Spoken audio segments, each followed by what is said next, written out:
Hey, everybody, welcome to another edition of NasCard Radio. This is episode 173 of NasCard Radio, where trading cards and racing meet. I'm your pal Val. With me is the man, the myth, the legend, PSA, and White Castle Hall of Famer, Logan. Logan, welcome back. How are you? Happy New I'm Year. Yeah, happy new year, and I'm feeling shiny like a new year. Me too. Yeah, we So were off for a little shiny. bit. Yeah. Got a great show for everybody today as we get back into the swing of things. We got a little NASCAR news, sad news, and we're gonna look at the Racing Card Hall of Fame. The ballot has been decided, and so we're gonna get release that and let folks vote on that. But we'll cover that in more detail when we get to it, and then we'll finish the show with King's Court. Yeah, we've got a little bit of an extended King's Court since we were off for a few weeks. I added one more honorable mention, so it's a little bit longer, but hey, it's worth it. There's a lot of cool cards this week, or these last few weeks. Yeah, that's awesome. Let's get some housekeeping. I want to thank our sponsor, Panini America, and give some shout outs, excuse me, new subscribers here. Mark Hoyle's Impossible Dream. Welcome. Barnhart. Welcome as well. And West Texas Cars, Cards, Comics. New Wow. subscriber. And if you subscribe to the YouTube channel, we'll give you a shout out. Welcome you aboard. And also want to thank shout out to folks in the comments on the last show. Tim Mozzie, Kyle Katz, Jason Freeman, Pit Road Network, Chase Pollock, Justin Channels, and Misha Wines. For the YouTube comments, we read them, so please leave them. Yeah, that last one was a great show. If you have not watched it, it's well worth it. We had Justin Channels come on. He had the quest to acquire a 1972 STP and have Richard Petty sign it and inscribe it. So that was a great story and made us all feel like we were there. We got it all accomplished. So That was a great story, and that was a really big shoe we had there. it sure was. Let's see. So Panini, Panini Chronicles and Prime should be coming out soon, but haven't been able to get any dates. I think it was Steel City or Blowout has Prime releasing January 12th, and then Chronicles on the 24th of January. But I don't know if that's it's all subject to change. So I don't think that's happening yet. So we'll see. As soon as we know, we'll let you guys know. Um, let's see. F1 Chrome dropped. We're gonna save that for next week. We'll dig through the checklist and all the odds and all the other good stuff that's under the covers. Yeah, and what was it?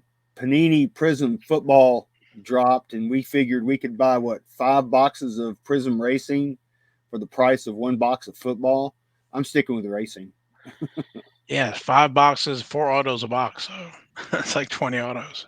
And what was it, like one auto for the I don't even football, I something like don't that? even know how many. I do not I even don't know how either. many. I would hope it's four. I'd like to think it would be more than one for 700 and some odd dollars. Yeah, but I don't know enough to know. But anyway, it's I know it's out of my price range. So Me too. all right. Anything else we want to chat about before we talk about some of our sad news? I can't think of anything. I mean, a couple more shout outs to some of our international listeners from like Singapore, Canada, Germany, in those places. We appreciate you guys for listening as well. I mean, of course, all the folks in the United States, but we appreciate you worldwide listeners and viewers. Yeah, the podcast um, reaching all over the world there. Of course, YouTube as well, but I'm assuming YouTube does. I don't know if it's blacked out at any of the other countries, but anyway. Yes, we appreciate everybody watching and listening and commenting and being part of the show because that's why we're doing it. Education and try to have a little good time as well and collect cards. I mean, the focus of the we're trading cards and racing meet, so try to merge those two because me and Logan we both really enjoy cards, collecting cards, and all that good stuff. So, all right. Speaking of cards, we got. You want to talk about Paula Murphy? Yeah, we can talk about her first. For those of you who are not familiar with Paula Murphy, she was a pioneering NHRA funny car driver. She drove, and there's a picture of her car. She was actually sponsored by STP, but she actually passed away on December 21st at the age of 95. So she had what I would say a good run, so to speak. But she was the first woman licensed driver to drive a funny car in the NHRA. And I found out an interesting little tidbit that when I was reading more about her in 1971, and this is from the NHRA website. In 1971, Paula Murphy was invited to Talladega Superspeedway to drive the STP Dodge stock car of Fred Lorenzen, with which she broke the NASCAR's women's closed course record at 171.499 miles per hour. So I thought that was a cool little tidbit. It's a little tie-in to NASCAR right there with Fred Lorenzen, who we love on this show.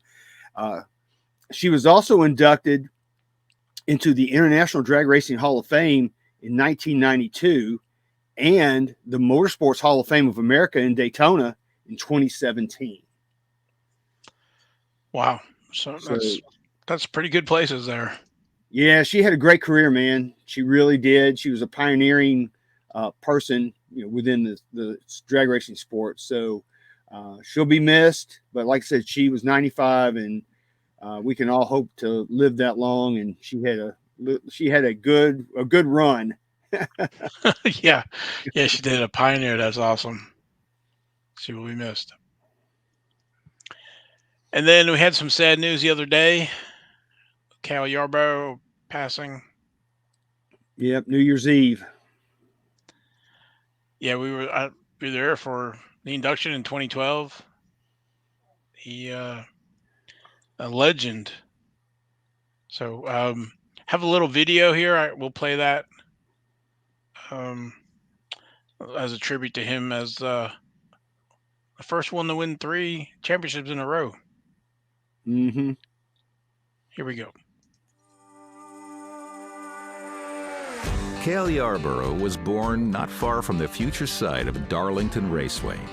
Like his home track, Yarborough built a legacy of grit, determination, and excellence. Throughout his career, Yarborough was renowned for his toughness. And it was written on his face and in the record books. They didn't come any tougher than Cale. I mean, it didn't make no difference. He was hard as that cement floor right there. There was nothing that scared Cale Yarborough. He was braver than Dick Tracy. He's like a John Wayne type. He would never back down, it looked like, from a challenge. People were talking about, hey, he was a farm boy that crawled underneath the fence to go to his first Darlington race. He didn't let anything stand in his way, and I think a lot of people admired him for that and his tenacity. This is the real tricky part of the racetrack. Getting into number 4. I always told people he drove harder down the straightaway than I drove in the corner. I mean, that's how hard he drove a race car. I grew up racing in places like Sumter and Columbia and Myrtle Beach, but they were all dirt tracks. There wasn't any paved tracks in my part of the country. Everything was dirt. I think it helped me become the race driver that I eventually became. On the local circuit, Yarborough quickly made a name for himself as a hard charger. How are you going to run the race? Same way I did at Daytona, all out. That reputation earned him rides with renowned Cup Series teams like Holman Moody and Banjo Matthews. Soon, he was on to even greater opportunities. At the end of the season, Ford put me with the Wood Brothers, took me from Banjo and put me with the Wood Brothers. Wood Brothers cars have always won races, and you know, when I got there, I figured that I was about at the top. Together, Yarborough and the Wood Brothers won 13 races, including the 1968 Daytona 500. The Daytona 500 has always been big, but my win in Darlington in 1968, I would take it over any Daytona 500 because that's where it all started for me. Cale hit the wall. He hit the wall and bounces right between those two cars. There is one of the most superb pieces of driving we'll ever see. Yarborough was unstoppable in 1968, winning 6 races in only 21 starts. Well, Cale, it must be a happy day for you, eh? Yes, this is the happiest day of my life. After Ford pulled out of NASCAR in 1971, Yarborough found work driving Indy cars, proving his versatility. When the contract was up, I wanted to come back to NASCAR because NASCAR was where my heart was. I needed a ride, and Junior Johnson needed a driver. It was a partnership for the ages. From 1976 to 1979, Yarborough was nearly unbeatable in Junior Johnson's number 11, winning 28 races and becoming the first driver in NASCAR history to capture 3 straight Cup titles. No account of Yarborough's career is complete without a chapter on the 1979 Daytona 500. Out of turn 2, Donnie Allison in first. Where will Cale make his move? He comes to the inside. Donnie Allison throws the block. Cale hits him. He slides. Donnie Allison slides. They hit again. They climb in the turn. They're hitting the wall. They're head on the wall. He cost me a chance of winning another Daytona 500. And I was hot enough to fight over it, and that's what I did. Bobby Allison is stopped by his brother to help. Bobby came up, so I figured it was going to be a double teaming, so so we went at it for a little while, you know. And there's a fight between Cale Yarborough and Donnie Allison. The tempers overflowing. They're angry. They know they have lost. And what a bitter defeat.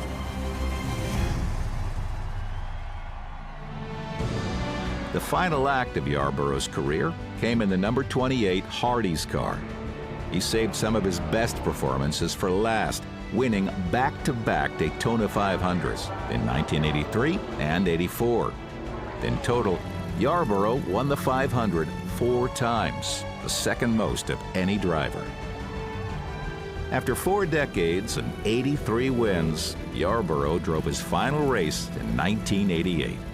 He continued on as a car owner, winning only a single race at Daytona in 1997. In 2012, Yarborough's career was marked with its highest honor as he was inducted into the NASCAR Hall of Fame. Yarborough was a self-made racing champion whose career was a lot like his life: tough, determined, and always entertaining. He'll be remembered as one of the greatest NASCAR drivers of all time. Cale Yarborough was 84 years old.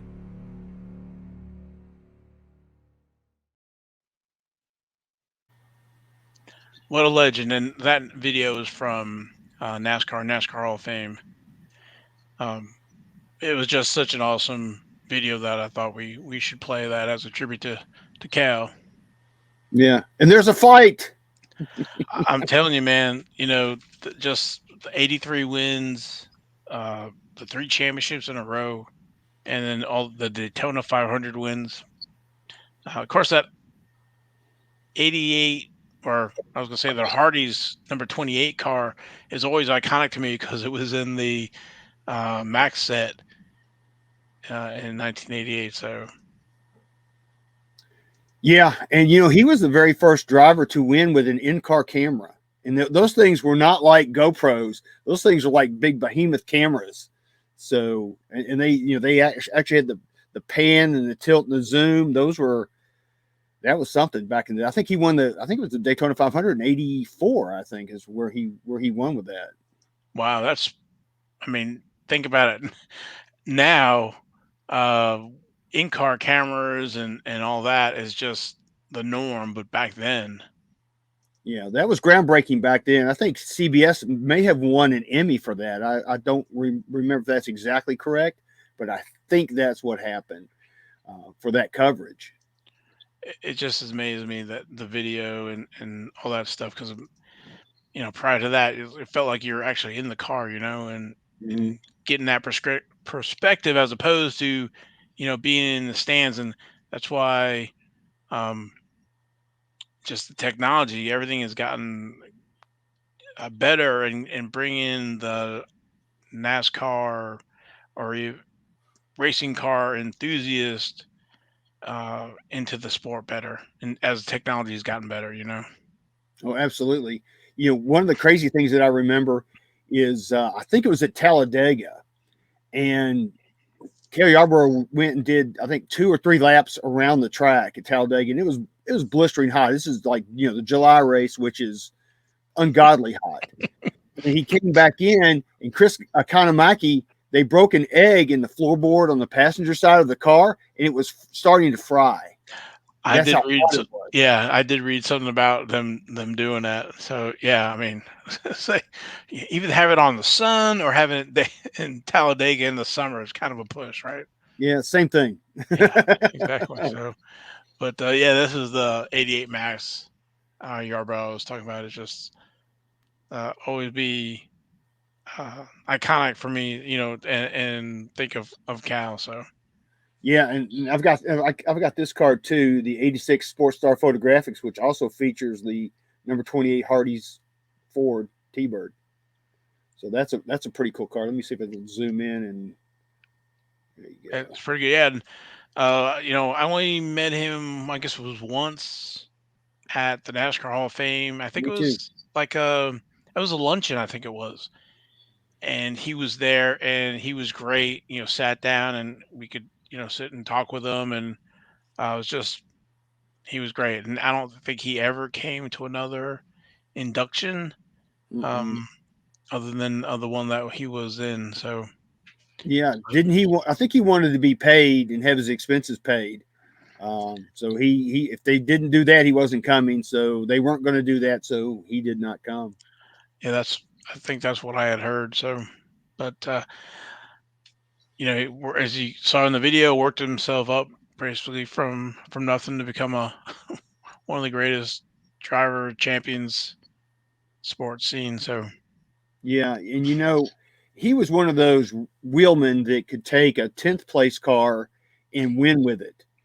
He would. And it's funny because in that video they said grit and determination. Those are the exact words I had here written on my show notes, or grit and determination, and I thought that was just amazing.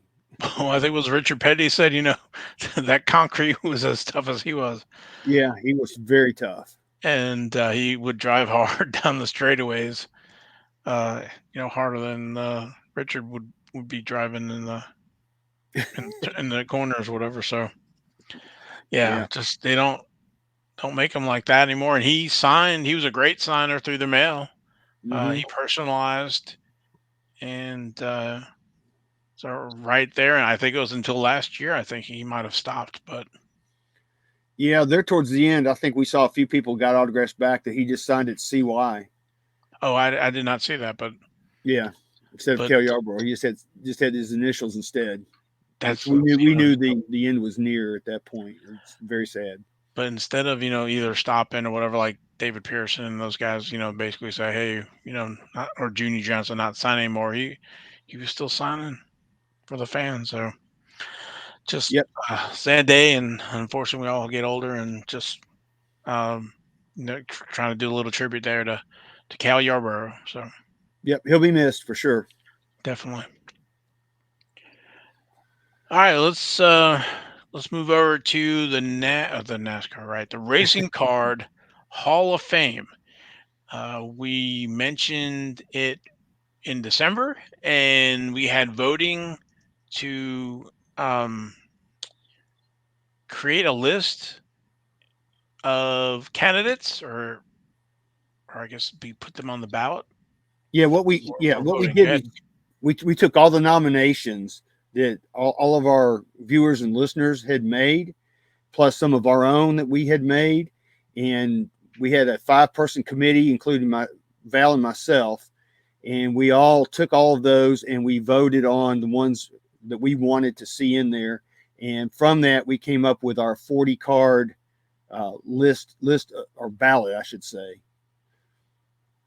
Yeah, we had quite a few that had multiple um, uh, selections or whatever it was. So those we those were all put in, and then we had some that were tied or whatever it was, and so we worked on getting that list of 40. So Yeah, it was quite an extensive list, and to narrow it down to 40 was actually it wasn't easy, but it wasn't wasn't tough either. But it just took some work on our part, but we actually got it narrowed down to 40. I think this next phase is going to be really tough. I, I was doing some testing of the balloting process, and I'm like, select that one, select that one. It's like, select that one. I'm already over 10. I'm like, ooh, I, I guess I really don't want to take any off, but I really want to add this one. So this next phase is going to be a lot tougher for folks. So, and I'm super excited that this is going to be going live. Logan, when will the ballots be opening? It'll be open as soon as you hear this podcast / YouTube video. So as soon as you hear it or see it, you can vote. Awesome. It'll be open. So basically, if you have your phone handy, then you can scan the QR code here, and that'll bring you to the ballot. And you'll see where this says password is capital RCHOF. And you want to put your email address in. Yeah, it's going to ask you for your email and then the password, and then you'll be able to vote for up to 10. You don't have to vote for 10 if you don't want to, but you're going to want to. Yeah, you want to try to vote for 11, but you can't. Yeah, it won't let you. Okay. I set the limit on it to 10, so you can vote. But the only thing that you could possibly do is vote more than once. We're asking people not to do that. Not our listeners. Our listeners are all honest, and they will not stuff the ballot box with their favorite cards. So, well, you never know. I mean, but we are asking people to limit to one. But I mean, if you feel the need, we can't stop you. Don't say that. No, Logan can stop you. Don't do it. Well, I could check your IP address and see where it's coming from, but you never know.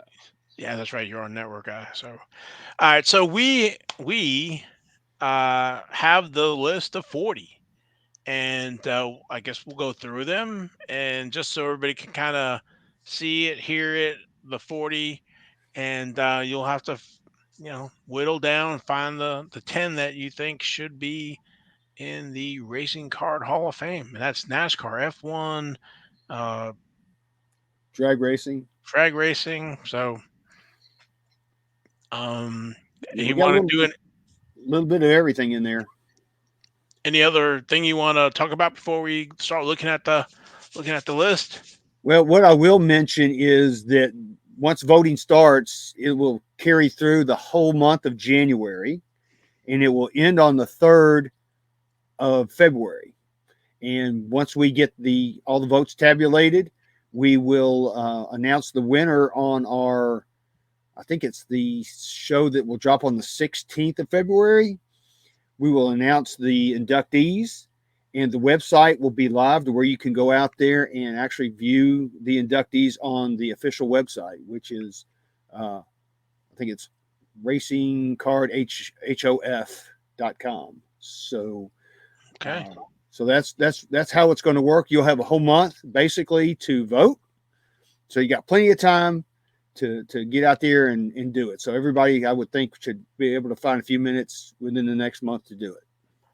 Yeah, you don't want to wait to the end, but no, you don't want to wait to the end.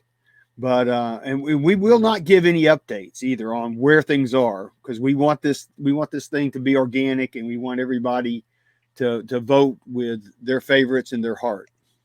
So, Yeah, racing card trading cards getting the recognition and love they deserve.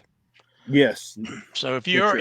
if you enjoy collecting racing cards, then you must, for the sake of the hobby and the sports, you must put in a ballot. Yes, vote early, but not often. Yeah, so I know I know racing cards are down there below the stick and the hockey and I don't even know golf and Pokemon or whatever it is, but we are proud of the racing card community. So Yes, we're we are. strong. We support it, and we are strong. Don't mess with us. That's right. We got a lot of drive. Haha. Is that a pun or Yeah. Okay, you ready? go for it, man? Let's All right, start it here we out. go. The first row here. All right. The first card that we've got is, and it's the oldest card, by the way, is the 1911 American Tobacco T36 Barney Oldfield, and those are unnumbered cards. And of course, as it says there, Barney Oldfield's name was synonymous with speed in the first 2 decades of the 1900s. And this set was only produced apparently for 4 days. So these cards are hard to find. Well, they made so many tobacco cards, or tobacco packs, but yeah, and to survive for geez over 100 years, that's pretty amazing. 100 and what? 113 years or something. Yeah. Yeah, I wasn't going to do the math, but okay, I think that's right. I don't know. it I'm is. doing my Jethro Bodine ciphering. It's 2024, so All right. yes, you're right. Okay, So the next card is it jumps up 50 years. It just goes to show you how many racing cars were not made during that period. This is the 1961 Marhofer Indianapolis 500 AJ Foyt, and those cars are unnumbered as well. This is the very first year that Marhofer made cards that showed the Indy 500 champions, and these cards were actually they're coated in wax, and they were actually inserted as the little stiffener boards for the hot dogs. And I don't know how old some of you people are out there, but I remember those days when they had the little boards in there to keep the pack stiff for the hot dogs.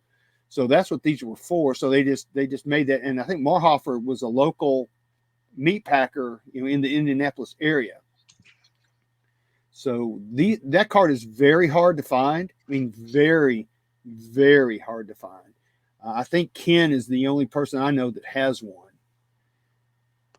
yeah, it's a nice one. That's a good first two here. Yeah. All right, let's go to second row. You feel free to jump in there, Val. Sure, you want me to grab this row? The 1969 Yeah. Panini. I don't know what that is. The champion. Is that Della Sport? Yeah, it's Campanini or something. Dello Sport. Mario Andretti, card 117. Mario Andretti was successful in multiple racing disciplines, and this is a rookie card. Yeah, So this that's a early Panini issue. Yeah, that's a very early for racing. That was an early Panini issue. I think this was an insert maybe in the magazine as well. I've seen him wear. I think it's this one where there's like two cards on it, and that's one of them. Anyway, it's super tough, and so we jump from 69 here to 1972, which is the 1972 STP. Bobby Allison. There were no. It was not numbered, and this was a limited giveaway from STP's Andy Granatelli in 1972. It's considered the first NASCAR trading card set made up of 11 cards. And this card is Bobby Allison's earliest known trading card. Yeah, And that's a toughie for sure. Yeah, it's definitely harder to find than some of the other ones. We'll have to do a show on the 1972 STP set and go through the more common to the rarer ones. So, but Okay, so row 3. All right. The 1972 STP Fred Lorenzen portrait. No number, of course, on the back. None of the STP cards have numbers. And it says the 1972 STP set was a giveaway at the Daytona 500 that year. This is the first of 2 cards in the set of Fred Lorenzen. This portrait card is known to be tougher than most of the cards in the set, which it is. I think the Bobby Allison is probably tougher than this card, but it's a cool card. I love Fred Lorenzen's hair in that. Yeah. And then the next card is also Fred Lorenzen. It's the 1972 STP Fred Lorenzen with his car. And this is probably one of the toughest cards I would think in the set, because this one and the Bobby Allison cards are the last 2 that I need to complete my set. So I've been going all these years and I have not been able to complete this set yet. But it says it's one of the most sought after NASCAR trading card sets. This is the second Lorenzen card in the set, and it depicts him kneeling by his car. Of all the cards in this 11 card set, this is the rarest of them all. And it is. If you go look at the PSA Pop report, you'll see that there are fewer of this card than any of the rest. Yeah, and so also in 1972 Daytona 500, he did not race. So I don't know if they'd be giving out cards of him if he wasn't racing. So this one was a tough one. Mm-hmm. And that may be why it's so rare, Val. That's my, I guess I kind of hinted that's one of the reasons why I think it's rare, because 1972 Daytona 500, there was another car racing for STP, and would go on to race STP for I don't know how many years. So Richard Petty filled that in 1972. So yeah, but we'll talk about that, I guess, when we kind of do a special segment episode on 72 SCP. But all right, let's go to row 4. Another 1972 STP. This is Richard Petty with no number, and the limited giveaway from STP's Andy Granatelli. It's considered the first NASCAR trading card set, and again, we said it's 11 cards, and this card is Richard Petty's earliest known trading card. And then we move on to the 1979 Avalon Hill AJ Foyt number 21. And these cards are part of an Indianapolis 500 board game and difficult to find in pristine condition. Avalon Hill produced an IndyCard game, I think from 1979 to like the mid 1980s. So this is the first year that they had that. Pretty cool. Yeah, and those were not meant to be a collectible either. Correct. So they were part of the game, and there was a board and little plastic cars, and then the cards of the starting lineup of that year's Indy 500. And so card number 21 means he finished position 21 in 1979. And there's stats on the back, and then so you have a pad and dice, and that's how you kind of played the game. So to your point, they were packaged in there, and the first thing you did when you opened the board game was tear all those off. They were perforated, and get a rubber band and stack them. So you play the game. Okay, so let's go to row number 5. All right, the 1982 Kidco Tough Wheels Dale Earnhardt number 4, and I'll use air quotes, drafting to win card. There were 2 laser print cards packaged in each Kidco Tough Wheels diecast vehicles in 1982. Many of the cars were damaged or destroyed over the years as kids were more interested in the diecast vehicles than completing the 24 card set, which is very true. I'm sure a lot of these cars just got pitched. Yeah. I mean, you can take the car and you can roll it and you can do other things. Not what you can do with that card in 1982, especially if you're 8, 9-year-old kid, right? Yeah, and that's a tough card. It's a great card. It's, of course, you can see Dale Earnhardt's driving the number 15. I think that's the Bud Moore car. That's a T-Bird he was driving back then during that season. And you can see who's right behind him chasing him. Yeah, the King. Yeah. in his Pontiac. Yep, that's pretty cool, man. And then the next card is the 1983 Uno Dale Earnhardt number 27. This is Earnhardt's first card with that pictures him. Of course, he's the 7-time Cup champion. But this is what I think we consider here on NasCard Radio his rookie card. A lot of people do not, but we do. So it's a cool card. And by the way, these cards we're showing you guys these in chronological order, just so you know, and that's how they will be on the website or on the ballot. Yeah, the way I have them here in these different rows is the way they appear on the ballot. So, and you can see the little check box. All you would do is make a check as one of your selections as you go down the row. So, and then speaking of rows, we go to row number 6. And we have two 1983 Uno cards here. We have the card number 28 of Darrell Waltrip. And again, issued in 1983, the 30-card Uno set contains many key rookies. This card is Darrell Waltrip's first ever trading card of the 3-time Cup champion. The back depicts the image of a regular Uno deck back, which makes them pretty cool. I think that's a pretty cool little thing where it shows, if you've ever played the Uno game, you know what that image is. So, yeah, and it's funny because back in the day when I first learned about these cards, I went to the stores thinking they would be in the store, and I looked and looked and looked and never saw anything like this at all. Yeah, we'll have to do another show on this set as well. This one, we actually it's in our archives. Actually, you can go back to 31. We talk about the 1983 Uno set. Also, episode 9, but I would probably go to, I think, 31, and we talk a little bit about that and the manufacturer who printed them and how they were done. But the next one here is card number 23, and that's Richard Petty. And again, the same 30 from the same 30 card set that was released a trackside promotional giveaway, limited, and sport's most important drive at all time. This one of Petty's earliest known cards, and it's incredibly desirable.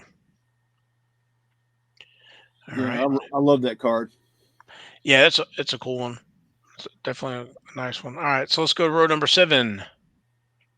All right, we've got the 1986 Sports Star Photographics Dale Earnhardt. Those cards are unnumbered, but they do have variations. There are some with the address on the back and some without. So there are 2 different ones to look for.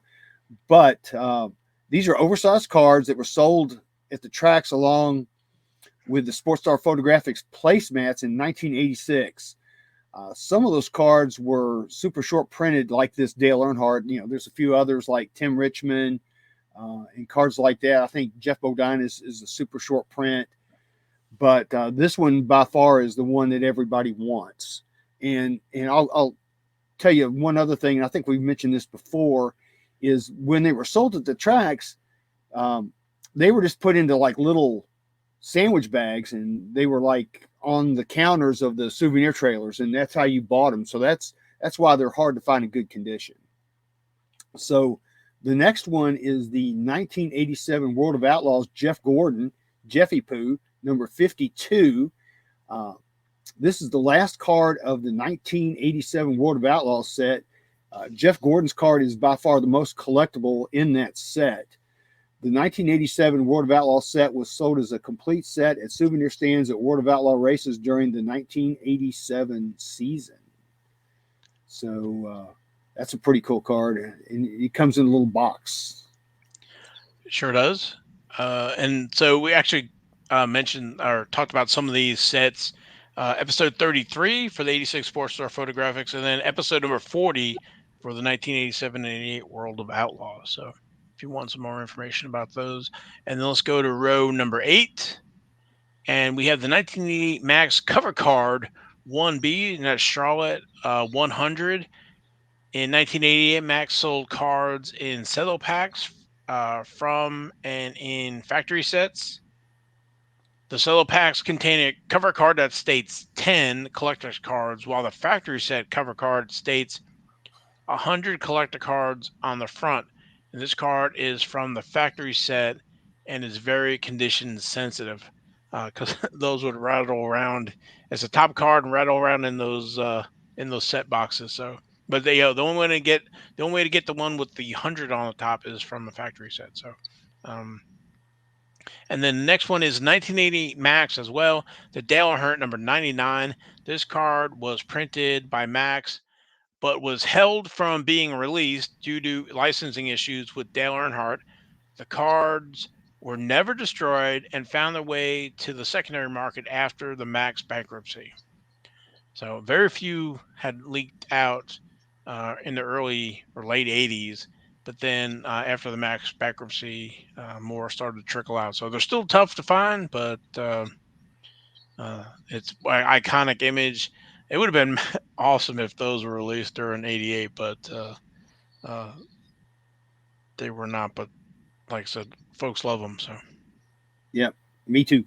yeah, me too. Yeah. All right, so let's go to row 9. All right, another 1988 Max. This is the Richard Petty card number 43.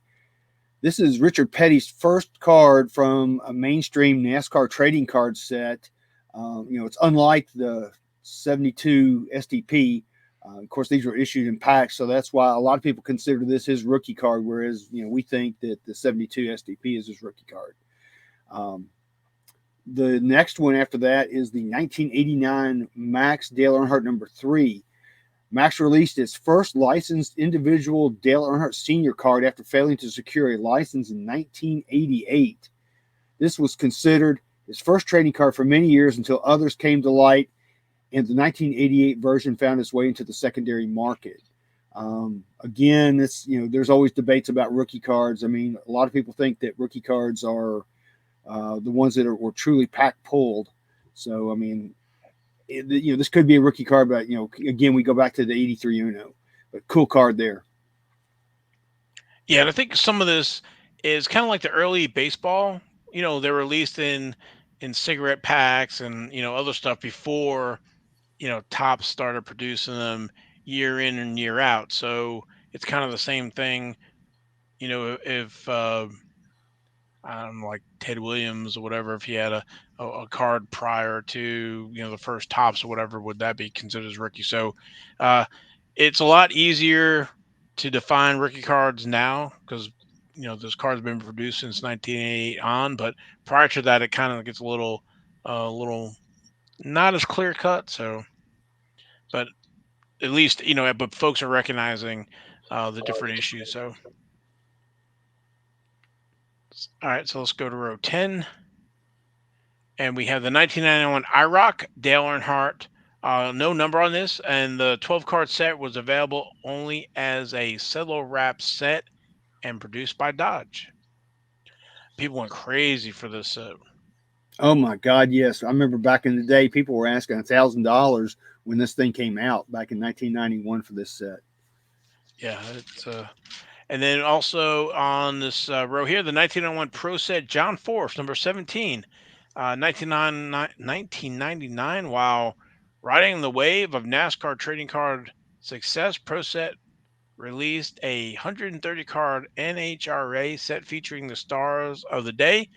This set contains the rookie cards of 16-time NHRA champion John Force. Yep, that's our first NHRA drag racing card that you've seen. Yeah, that's a cool image there of him. I think it's a good one. All right, so row 11. Okay, the 1991 Trax Jeff Gordon number 1 black bordered card.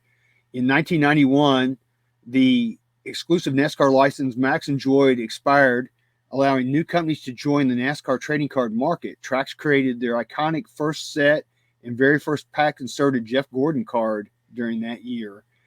It's a black border. Of course, we all know about black borders and how well they do not grade, but it's a cool card. It's very iconic. It shows him in his Busch Series uniform with the Carolina Ford dealers. That's before he got whisked away to Hendrick Motorsports. which is a whole nother story right there. Yeah, it's a whole nother show. That's a whole show by itself. And then the next card we've got is our first F1 card. This is 1992 grid F1 Michael Schumacher number 51. It's the 7-time world champion's first release in an F1 mainstream trading card set. So I remember pre-pandemic, before all the big hype on F1, you could buy these sets all day long for $15, $20, and now they're out of this world. I think they're 100, 200, but Yeah. That's a cool card of him right there. Mm-hmm. All right, row number 12. We have the 1992 Trax autograph Jeff Gordon A7, and it's part of the 9-card autograph set. This is the first certified autograph of Jeff Gordon. And then also 1992, the Trax Richard Petty, Dale Earnhardt card A1, dual signed. This card boasted photographs and, for the first time in NASCAR card history, autographs of two of the sport's most accomplished drivers, Dale Earnhardt and Richard Petty. Yeah, and let me put a little footnote into all this. The very first autograph that I ever pulled out of a NASCAR card pack was the 1992 Trax Jeff Gordon autograph. And at the time I went, wah, wah, wah. I just pulled a dud. But then over the years, it became very good to have. Yeah. All right. Row number 13. Okay, the 1993 Texaco Davey Allison autograph card. This is card number AU1. This card was the first pack-pulled certified autograph for Davey, and it could be easily identified from the in-person autograph cards. The way you could identify it was the cards with his name lower on the card front were pack-pulled. It said Davey passed away in 1993. I think I've got it still sitting on my desk here. We can cut away here in a second and we can show it. I can show you the differences between those cards. But anyway, the next one is the 1994 Wheels High Gear Dale Earnhardt Jr. number 183. This was in the second series of cards, and it's the most common of the 4 versions of the Dale Earnhardt Jr. rookie cards from that set. And it's a pretty iconic card, needless to say. Mm-hmm. But Val, if you want to cut away real quick, I can show people the difference, because I actually have both of these cards framed up. You can see the Davey Allison, how the block is over here on this one at the top where it's got his name, and then the other one's on the lower part. That's how you know that you've got a real autographed version of that card. It was pretty smart of them to do that. Yes, it was very smart of them to do that. So that's the difference. Let me see if I can zoom in. So the one on the right there is a pack pulled autograph, and again, it was his first and only pack certified auto. Yep. And in the NASCAR Hall of Fame. Mm-hmm. All right, let's see. That was that one. So we're going to row 14. And we also have the 1994 Wheels High Gear Day 1 Gold Dale Earnhardt Jr., again from the second series, but the Day 1 boxes and the most rare version of the Dale Earnhardt Jr. rookie card featuring a gold foil Day 1 as opposed to a silver foil Day 1. And then we have the 1986 Pinnacle Zenith 7 Wonders 7 Diamond card, Dale Earnhardt, which numbered WC1. Pinnacle's vibrant design, bold color choices, and high quality materials accumulated in the 1996 Zenith Racing offering when they created an insert set boasting single diamonds on the cards of some of NASCAR's greatest stars, the crown jewel of which was a Dale Earnhardt card. Does it say authenticated? Embedded. Oh, embedded with 7 diamonds and numbered to 94 copies. Uh, so that's just an incredible card.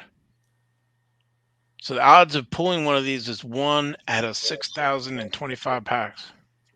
Wow, that's pretty stout. That is, yeah. I don't know if I've ever seen one in person. I think I've seen one in person. I think there's one on eBay right now, and people are asking a lot of money for it, which is absolutely absurd. They're out there, I think, with $1 million bid. They're just trying to fish there. So yeah, they are fishing. All right, so row number 15.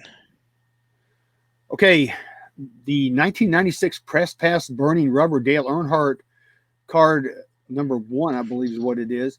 The 1996 Press Pass base set was first produced to feature game, event, race used memorabilia on a trading card. They were the very first people to do it, folks, as we all know.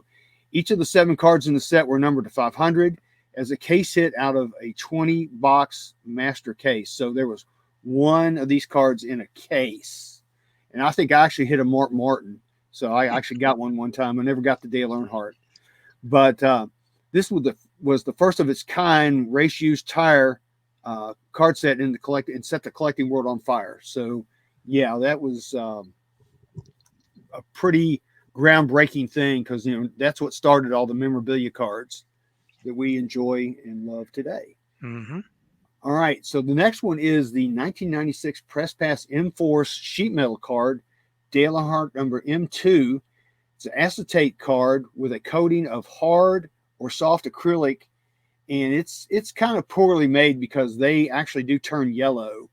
But it's a very unique looking card.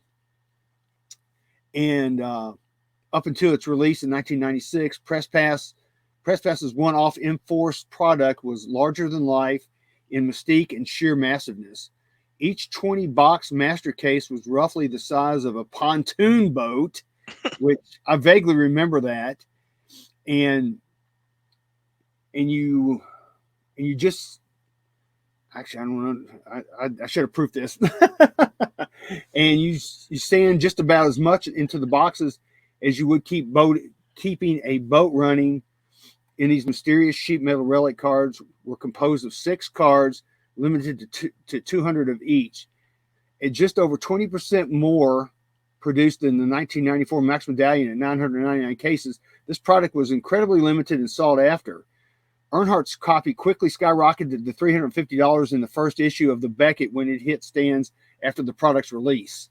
So, yeah, that was pretty weird issue, but it was kind of iconic.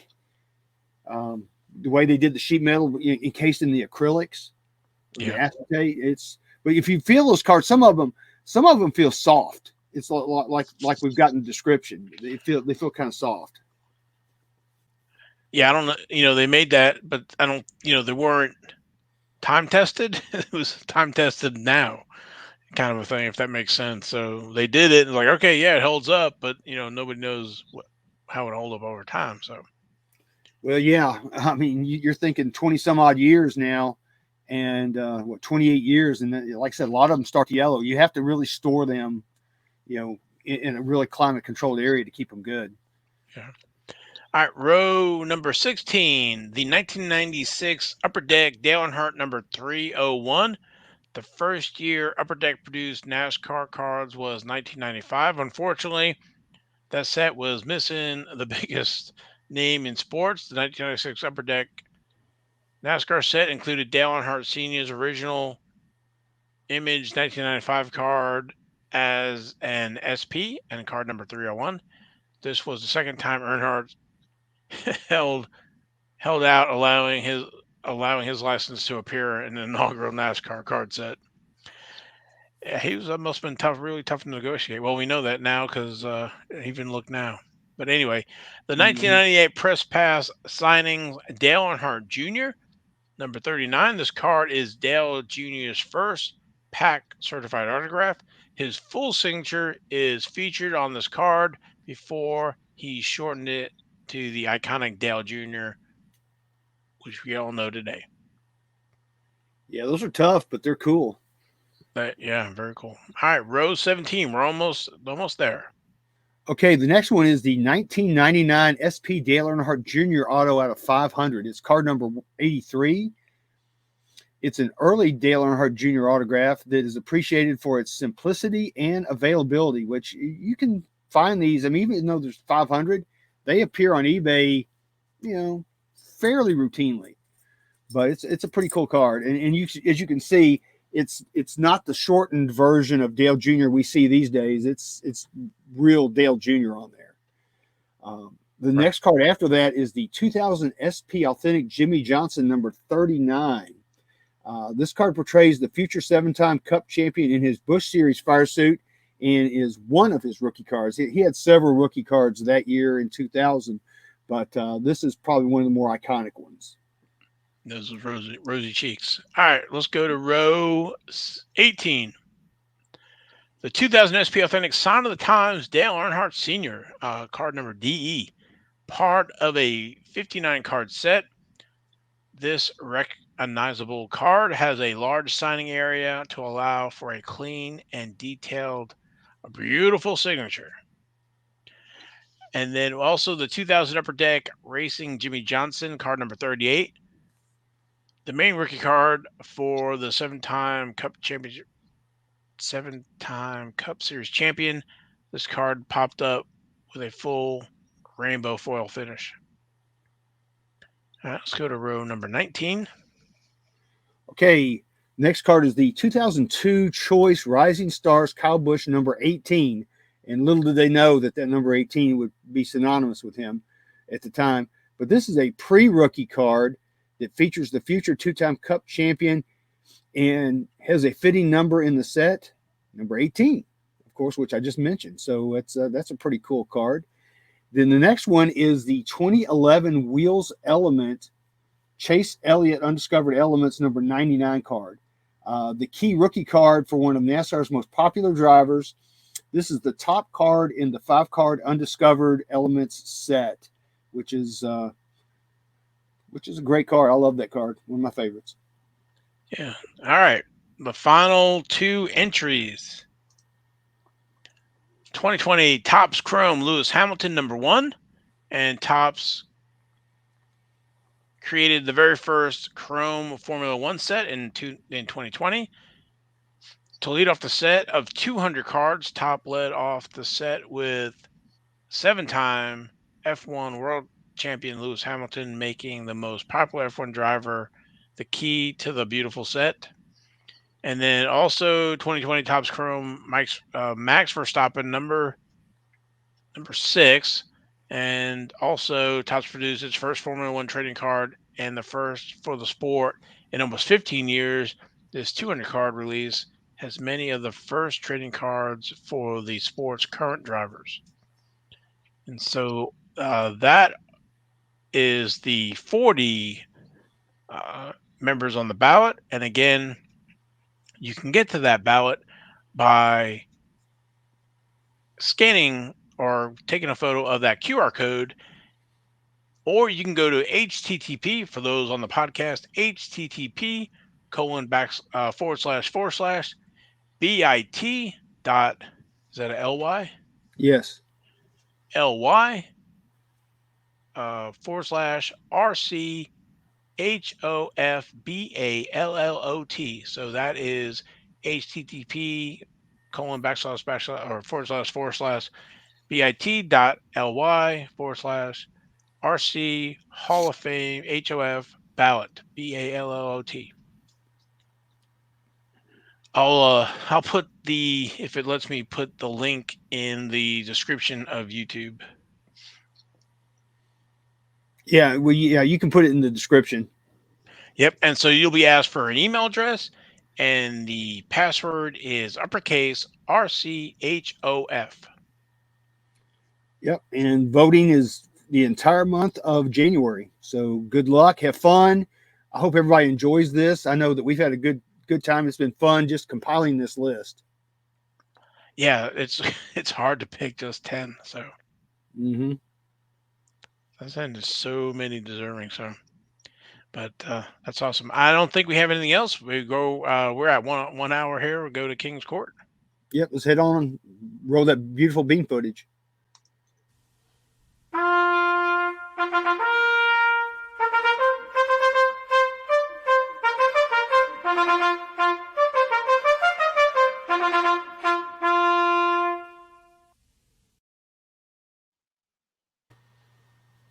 Okay, we're going to start out this week's King's Court with honorable mention number 1. This was on the 18th of December. And keep in mind, we're going to have approximately almost 3 weeks of King's Court here, or various eBay auctions. So that's why I added an extra honorable mention.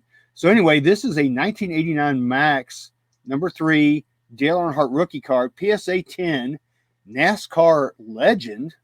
It says there's a pop of 50 of these cards, which I think is right. They were asking $1,999.99 for this card, which to me was a little bit of a pie in the sky thing. But they settled on a best offer of $1,000 for that. Wow. Yeah. Way to go. Yeah, that looks very well centered. Looks that's a nice looking card. Yeah, you can tell by the flags on the left and right of the name here. So yeah, the center is real good. Again, what makes these tough is the green board, the green back, and the chipping from that white paper on the edges. So just so folks know. Yep. All right. Honorable mention number 2. This was on the 14th of December. It's a 2006 Futera Grand Prix Michael Schumacher race used patch out of 275.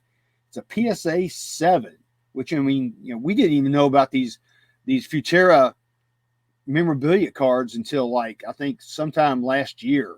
We didn't even know they existed. But anyway, this card went out for bidding, and it landed at $1,202.77 with 41 bids. Amazing. Yeah, and you see it's a Propstein auction as well. Okay, let's keep on moving. Okay, all right. Next up, honorable mention number 3.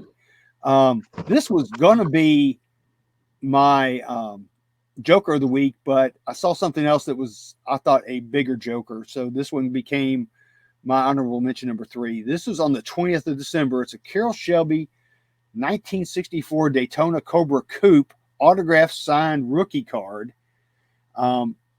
They had a buy it now price of $1,799.99, and somebody went click and bought it for $1,799.99. I mean, did you look at the back here? It's numbered at a 2,500. Yeah, and there's 9 different cards. So he signed whatever that is, 2,500 times 9. Yeah. So 2 is 5,000. So that's 4 is 20,000, 22,500. If my math is right, quick. 22,000. Yeah, 22,000 something. Yeah, 22,000. Yeah, 22,500. Mm-hmm. But he signed them in pen, which I just don't understand that. Yeah, I don't know when these were signed, but yeah, well, a lot of folks, you find the old programs were signed in pen. So, but I don't know what year this was. So. Oh, but this was in the 90s. I don't remember the exact year of this card. Yeah. Interesting. That is really cool, especially after Ford versus Ferrari. Yeah. Oh, yeah. All right. That's a really incredible price for that. That is an incredible price. That's a lot of money for those cards. I remember it hasn't been all that long ago. Those cards, you could probably buy them $300-$400 a piece, and now look at it. I was going to say the same thing. So, all right, let's keep it moving. All right, we're going to have some discussion about this one. Our Joker of the week. This was on the 21st of December. Richard Petty, 2 signed twice. 1972 STP NASCAR dual auto PSA DNA authentic, and it went out for bidding, and it landed at $1,130 with 24 bids. Okay, so this begs the question: why in God's green earth would you have this thing signed twice? Because he signed it in silver first. Yep. And they were not happy with it. Mm-hmm. because the blue is the way to go. That card, I mean, I think all mine, maybe they're all signed in blue, but anyway, that blue just looks so good. So that would explain why the petty's down there and kind of The in that smaller. smaller space. Yeah. So they didn't like the silver and they thought the blue would be better. So I don't know. I don't know if I would have got it signed again. No, I would not have gotten it signed again. And this is the exact reason why Justin went and got his signed in person. That is exactly right. Because you never know what kind of pen he's going to use. And he's been fluctuating here recently between the silver and the white pens. And I would not have wanted this. I would have done exactly what Justin did. I would have gotten this thing signed in person with the marker that I wanted. I think this was a dumb move by whoever made it. I would never have gotten it signed twice. I think that just hurt this card badly. I mean, it's such an iconic card, and to get it signed twice like that does not add any value. And as you can see, it really decreased the value because this is cheap. Yeah, I was actually when you were talking about this and looking at it, I'm like, does this really hurt the card? And I felt like it did. And of course, you voiced your opinion. So I would agree with you that it signed twice hurts it. And I think once with the blue would have been incredible. So I would love to know the story how this got signed in silver. If they did it through the mail or left it, or they had it signed and they didn't have a blue pen, or I'd love to know like the ones that I got signed to the point like with Justin. I, Even when these weren't high dollar, I would always want them, signed with my pen, kind of a thing. So yeah, I just would love to know the backstory to it. So, but anyway, I don't want to spend too much time on it, but still $1,100. Yeah, if anybody knows the story on this, we'd love to hear it. Sure would. Yeah, Because, I'm not. It's not uh to call anybody out or whatever. Just just to learn how uh try to avoid some of these things if in the future, everybody can learn kind of from it. I love the flip though. R petty / R petty. yeah, I know. So It's dual signed, our petty. Yeah, interesting. All right, our Jack of the Week. This is on the 24th, Christmas Eve. It's a 2020 Topps Chrome F1 Lando Calrissian Norris Sapphire Gold Refractor, number 14 of 50, PSA 7. They were asking $899.95 for this card, and they settled on a best offer of $555. Strange number. 555 for PSA 7. Well, I don't think the 7 hurts it that much because we know how some of those are conditioned. Because this is sapphire. Anyway, it's a great 2020 card, so it has that going for it. Like I said, the 7, it's not great, but I don't think it kills it. So yeah, and you notice one thing about the pose, he's got like a perfume model pose, like he's trying to sell perfume. Oh, is this the image variation? It may very well be. Oh, okay. I would have thought that maybe on that point it would have gone a little higher, but I don't know if that's on the card front or if that's on the case. Yeah, it's hard to tell. And there's no image at the back, so we can't tell. So we're just speculating. But and we know some of this stuff's coming down. It's a cool card. I think he's definitely on the way up. So yeah, I think that if you're going to buy any F1 cards, he may be the person to gravitate to. That's just my opinion only. I was just gonna say, so if you bought a sapphire box, what's sapphire? Those little sapphire box are 2.5, 2.5, $2,500, 3,000 for those little sapphire boxes, and you only get it, I think, only a few of the color in there. So this is a steal, I guess, instead of having to buy a sapphire box. So yeah, agreed. Okay, let's keep it going. All right, our Queen of the Week. This is on the 26th of December. It's a 2023 Panini VIP Gold Pack. Hyper Prism, number 68, Danica Patrick, and they say this is a 1 of 1. And they were asking $299 for this card. They settled on a best offer of $250 for that card. It's a raw card. Yeah, I was just thinking like the VIP packs. I didn't really see much of those at the National. No, we really didn't see a lot of those this year. But, we really didn't hang out over there like we had in the past either. So, but, it's a cool card. I mean, for a Danica collector, that's a great card to have. It's nice looking. It's a nice looking card with that black and gold. Agreed. I think it looks really good. And then that green and her black suit stand out. So imagine pulling a 1 of 1 autographed card out of a VIP pack. Holy smokes. That'd be nice. Yeah. That'd be great. All right. Next up is our King of the Week. This was on the 21st of December, 1988 Max Charlotte promo. Wow, we hadn't seen this card in a while. Number 99 Dale Earnhardt rookie card. It's a PSA 10, and I'll do more air quotes again. NASCAR legend. They were asking a pie in the sky.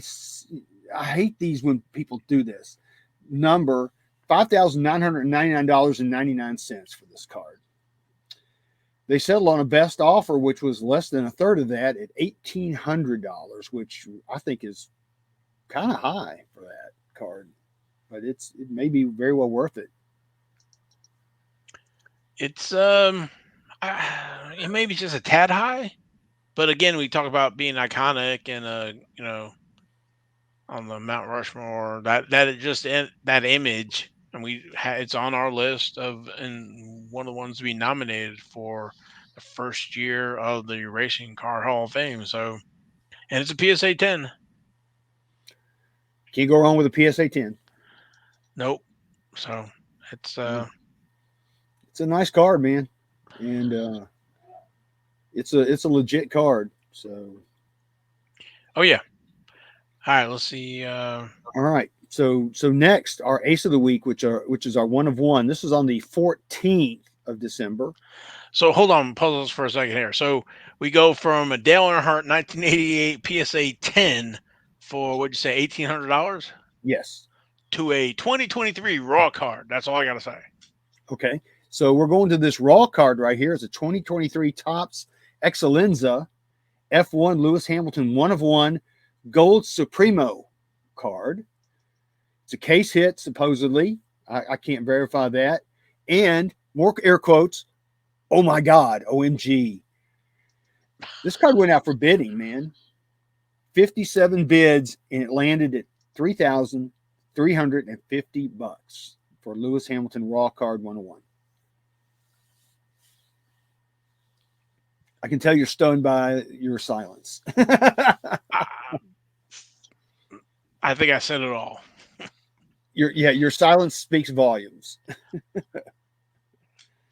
Yeah, that's a nice card, but man, I don't know.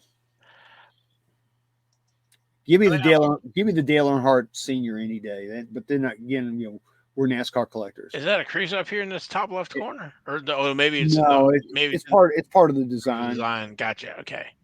Yeah, I saw that too, and I was like, oh no, wait a minute, that's part of the design because you see the little loop that goes around. It's like I mean, it looks good, but I don't know. Just because you stamp 101 on it, that I don't know. Again, this is not my market, so and if I had $3,350, it'd probably not be the card that I would buy with that. So, but yeah, that's not saying that whoever won it. I'm not trying to put anything down. It's just there's so many cards out there, and there's so many different kind of collectors. So, we are just reviewing it and kind of showing where things are going and what's selling and great. So, again, that's 2023, and that's a new release here. So in the last few months. Yeah, so that's cool. That may be one of the top cards in the set. So that may devalue the boxes a little bit. Yeah, I was looking to see if there's how that numbering is. Because again, this is all like a UK based release. We don't have it here in the US. So I'm trying to figure out if there's a card number on it or if it's just. I see the Super Supremo. Yeah. but I don't see a card number on it. So how, if it's part of a set, like if it was the 20 whatever Chrome and it's 1 to 200, what card number is. So I got no idea. Yeah. I'm not proficient in that set. So, but congrats to the seller and the buyer. I mean, 57 people went after it. So Yeah. All right. So our last card for this week's King's Court is our Royal Flush. This was on the 22nd of December. It's a 2020 Topps Formula One Dynasty Max Verstappen auto patch number 5 of 10. And of course, they say 2020 or 2021-22 World Driving Champ, but actually it's more than that. I think that card's been on this card. I think has been on eBay for a long time because they were asking $33,333.33 for this card. And somebody finally, because this card's been up there a long time, and somebody finally decided they wanted to buy it. So they gave them a best offer of $11,990. And now this card is theirs for almost 12 grand. 12 grand. Wow. Not worth it to me. Sorry. I just think it's overinflated. I'll say that. And people can flame me if they want, but well, just go in the boxes of Formula One Dynasty. What were they like? They got up to like 5,000, 7,000. If I remember right, you got only one card. So yeah. And then the seller is asking again, these pie in the sky numbers, which I do not like. But to each his own. I can't, that's nothing I can control, but congrats to the seller. I'll definitely say that. Yeah, I mean, the auto looks good, and again, it's 2020, and we don't know how many Max is going to finish with championships. Because what did I say? Red Bull won 96% of the races last year. I don't know if it's going to be what the decline is. I don't know if they can win more than that next year. So I guess what I'm saying is he's got maybe a few more championships in him. And he's definitely got a few more championships in him. There's no doubt in my mind about that. But like I said, this card's been up there a long, long time, and I just thought it was overinflated. And I still think that this price is too high for this card. But again, that's just my opinion. I'm a cheap collector. To me, $11,990 is a ton of money. Especially to spend on any single card, especially a racing card of any type. But it's something that I think we're kind of in the same camp. If you're going to spend that kind of money, it's something that's going to be scarce and not only a few years old, and not, I don't want to say artificial scarce, but it's kind of limited to and that high end issue. So we don't necessarily play in that high end issue. So. Well, you just don't. Here's the thing about current players / drivers. You don't know what's going to happen tomorrow. I mean, I'll say this, I'll speak to the Pokemon market. Charizard never got pulled over for drunk driving. Okay. So you never know what could happen to an athlete to totally deflate their cards. We just take a look at Wander Franco in baseball. We'll just leave it there. I wouldn't spend this kind of money on a card like this with a current driver. Yeah, no, I can. When you're saying that, I'm thinking of Alan Quickie and Davey Allison and Robert Russo, and I'm sure I can go on Neil Bonnet and a few more of those guys. So you never know. Then to your point, some of what these other athletes do, retire early. Who's that? Luck, Andrew Luck, just decide, hey, I'm out of here. Yeah, and his stuff went down after that. Yeah. So anyway, I guess we've been around cards for a long time, so we've seen a lot of stuff, and it seems like a lot of it repeats itself, maybe in different sports. And it does. That's a true statement. I agree with that. I just think that I think again, I think the F1 market as a whole has been artificially inflated. Again, I'm say to me what you want, but you can't deny that. No, I don't know if this is a place to talk about or not. I was probably going to save this for the when we talk about F1, but right now the F1 market, we've had a few releases. What, three, four releases? Three, I guess. 20, 21, 22, and I guess we're getting 23. So we're going to have four releases. But after 20 years of Verstappen's and Hamilton's and all their 101s and all their autographs, what does that look like? Is it hold up like Tiger Woods over time, or does it end up like NASCAR where you can get, we've had 24 or 23 years of Jimmy Johnson autographs, down on Jeff Gordon autographs. So if that makes any sense. No, that makes perfect sense. And I'm not trying to crap on F1 or by any stretch of the imagination, because I love the F1 cards, but I just think that $11,990 is just way too much for a card like this. I just don't see it. It just doesn't make sense to me from a collecting perspective. Now, maybe from an investing perspective, maybe that's what somebody's doing. And if you've got that kind of money to buy a card like that and want to invest, that's great. I hope that it pans out for you. But again, he's a current athlete. You just don't ever know what can happen. I just can't see myself pouring that kind of money into any kind of current athlete, whether it's F1 or baseball, football, basketball, any sport. I just can't see myself doing that.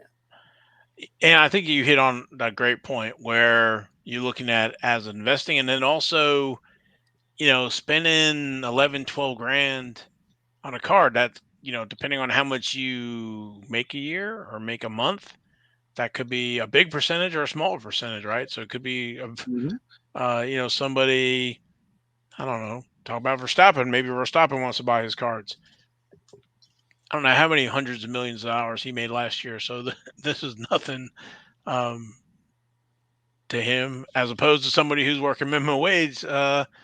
This could be, a few months worth of pay. So exactly. But yeah, so it's all relative on the collector. So like I said, we're not trying to put down anything, but we're trying to look at it at, I think, in our collecting realm and not necessarily investors. Now, if I had millions of dollars, this probably would be, I'd snap them all up. So yeah, you could. But like I said, this one's been out here a long time. But again, congrats to the seller. I think the seller did great. Do I think it's worth this price? No. Sorry. Well, they had to come down. They got this card for a third of the price. Right? Yeah. Well, we said 11 grand, right?